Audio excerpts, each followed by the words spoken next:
Good morning बच्चों। हम लोग गृह विज्ञान में पर्यावरण और उसका जनजीवन पर प्रभाव पढ़ रहे थे। ठीक है। आज हम पिछली कक्षा में हम लोगों ने मृदा प्रदूषण पढ़ लिया था और आज हम लोग पढ़ेंगे ध्वनि प्रदूषण। ध्वनि का अर्थ होता है बच्चों आवाज़, और उस जब तेज़ आवाज़ से आपके कानों में कोई दिक्कत पैदा हो जाती है तो इसको कहते हैं ध्वनि प्रदूषण। ठीक। तो ध्वनि प्रदूषण भी एक बच्चों पर्यावरणीय प्रदूषण माना जाता है। शोर एक अवांछनीय ध्वनि है, यानी कि आवाज़ जो होती है, जैसे हम आपसे बात कर रहे हैं या आप हमसे बात कर रहे हैं तो एक नॉर्मल आवाज़ में आप एक पिच में आप बात करें, लेकिन जब आप चीखने चिल्लाने लगते हैं तो यही आवाज़ जो है बच्चों शोर में परिवर्तित हो जाती है और यही जो है आप ध्वनि प्रदूषण का कारण बन जाती है, जिसे ध्वनि प्रदूषण के अंतर्गत सम्मिलित किया जाता है कि शोर की तीव्रता मानवीय श्रवण शक्ति, शारीरिक संतुलन इत्यादि को स्थायी अथवा अस्थायी रूप से हानि पहुंचाती है। जो ध्वनि प्रदूषण होता है बच्चों, वो डायरेक्टली और इनडायरेक्टली जो है आपके कानों की शक्ति को, सुनने की शक्ति को कम करता है, शारीरिक के संतुलन को कम कर देता है। ठीक। और अनेक प्रकार की हानियां आपके शरीर के अंदर पहुंचाता है। इस प्रकार ये कहा जा सकता है कि बच्चों जो ध्वनि प्रदूषण है वो वायुमंडल में उत्पन्न की गई एक अवांछनीय ध्वनि है, जिससे क्या होता है कि मानवीय स्वास्थ्य एवं श्रवण शक्ति पर प्रतिकूल प्रभाव पड़ता है। यानी जो ध्वनि है इससे क्या होगा कि जब ये अवांछनीय हो जाए, यानी कि जब एक लिमिट से ज़्यादा अगर ये आवाज़ जो है तेज़ हो जाती है तो वो अवांछनीय हो जाती है, और यही जो है बच्चों ध्वनि प्रदूषण का रूप ले लेती है।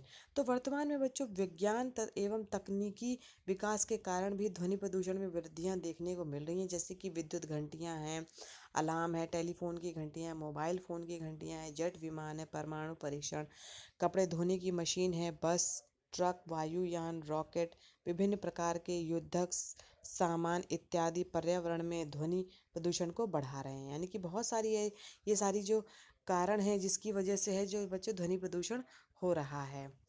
ध्वनि प्रदूषण के बच्चों कारण क्या है, तो पहला कारण हम लोग ले लेंगे प्राकृतिक कारण क्या है। तो प्राकृतिक कारण में बच्चों ज्वालामुखी का विस्फोट होना, बादलों का गरजना, उल्कापिंड का गिरना, भूस्खलन यानी कि वर्षा का शोर, जो बारिश होती है उसका बहुत तेज शोर होता है, समुद्री लहरों का शोर है, ये सभी मिलाकर के बच्चों प्राकृतिक कारण बन जाते हैं ध्वनि प्रदूषण के लिए। अब आता है बच्चों घरेलू कारण की, तो इसके अंतर्गत जैसे आपके घर में बहुत सारे उपकरण का प्रयोग किया जा रहा है, कि प्रयोग किया जाता है ताकि आपकी जो काम करने की जो सुविधा है बहुत अच्छी हो जाए और आपको ज़्यादा मेहनत ना करनी पड़े। लेकिन इनको प्रयोग करने में बच्चों एक चीज़ आप लोगों ने ध्यान दिया होगा कि इसमें आवाज़ या शोर बहुत करती है, जैसे मिक्सर ग्राइंडर है या एसी वातानुकूल यंत्र है, वॉशिंग मशीन है, कूलर है, अन्य विद्युत उपकरण हैं, ये सभी क्या हैं बच्चों, ये इनमें इतना ज़्यादा शोर होता है कि आपके कानों को ये हानि पहुंचा सकता है। फिर बच्चों संचार के उपकरण हैं, जैसे संचार के उपकरणों में आप देख लेते हैं कि रेडियो है, ट्रांजिस्टर है, टेलीविज़न है, टेप रिकॉर्डर है या सारन है। ये सभी चीज़ें जो है बच्चों संचार में आती हैं और इनके कारण भी जो है ध्वनि प्रदूषण होता है। अब आता है ध्वनि विस्तारक यंत्र, यानी कि विभिन्न प्रकार के जो उत्सव हैं या सामाजिक सांस्कृतिक धार्मिक कार्यक्रमों में जो ध्वनि विस्तारक यंत्रों का प्रयोग किया जाता है जिससे कि शोर उत्पन्न होता है। यानी जो लाउड स्पीकर वगैरह जो लगाए जाते हैं या बैंड बाजा जो बजाए जाते हैं या जो अन्य विद्युत चालित जो ध्वनि विस्तारक यंत्र होते हैं, इनके कारण भी बच्चों जो है ध्वनि प्रदूषण उत्पन्न होता है। अब आता है बच्चों राजनीतिक कारण, जो जैसे राजनीति जो जब राजनीतिक क्षेत्र में क्या होता है, विभिन्न प्रकार के जो रैलियां होती हैं या और उन रैलियों में जो राजनीतिक विषयों पर जो लेक्चर दिए जाते हैं, आंदोलन होते हैं, भाषण होते हैं, नारों का दौर चलता है, इससे भी बच्चों जो है ध्वनि प्रदूषण होता है। फिर आता है बच्चों औद्योगिक कारण क्या है, तो औद्योगिक युग औद्योगिकीकरण का युग है। इस औद्योगिकीकरण के द्वारा जो दौर में अनेक कल कारखाने स्थापित किए जाते हैं। इन कल कारखानों से जो उत्पन्न होने वाले जो शोर हैं बहुत ही ज़्यादा तेज़ होते हैं, जिससे कि बहरापन बढ़ सकता है। तो बच्चों जो इससे कपड़ा उद्योग है, लौह इस्पात उद्योग है, पत्थर पत्थर तोड़ने के जो मशीनें हैं या आरा मशीनें कौन सी होती है जहाँ पर लकड़ियों को काटा जाता है, जैक हैम्पर है इत्यादि में जो बच्चों बहुत शोर उत्पन्न होता है, जिसके कारण जो है बच्चों ध्वनि प्रदूषण होता है। अब आता है बच्चों कृषिगत कारण। कृषिगत कारणों में जैसे कि कृषि में जो प्रयोग किए गए जो उपकरण हैं जैसे कि ट्रैक्टर है, थ्रेशर है, हार्वेस्टर है, मशीन है इत्यादि भी शोर उत्पन्न करते हैं।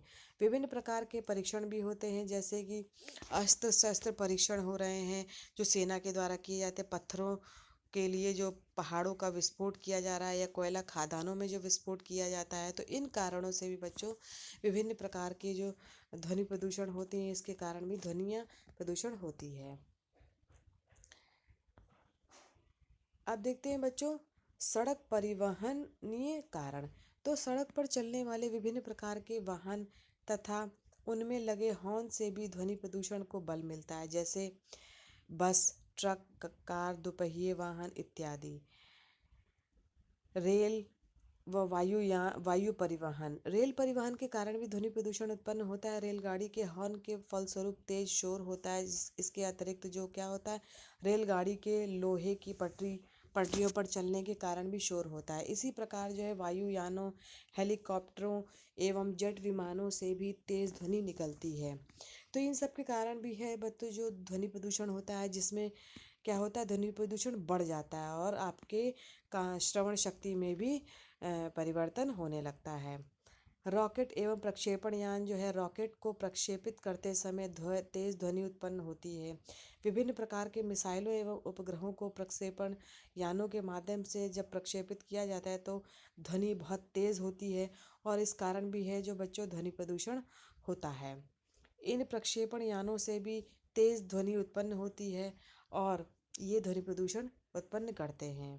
अब आता है बच्चों देखते हैं कि ध्वनि प्रदूषण का मानव स्वास्थ्य पर क्या प्रभाव पड़ता है। तो तीव्र ध्वनि से क्या होता है कि रक्त वाहिनियों में संकुचन उत्पन्न होने लगता है, यानी कि जो आपकी रक्त नलिकाएं हैं इनमें संकुचन होने लगता है, जिससे क्या होता है रक्त प्रवाह में बाधा उत्पन्न होती है और रक्तचाप बढ़ जाता है, यानी बीपी बढ़ जाता है। 90 से 100 डेसिबल से अधिक तीव्र ध्वनि जो है वो हृदय की धड़कन को बढ़ा सकती है और दिल का दौरा भी पड़ने की संभावना होती है।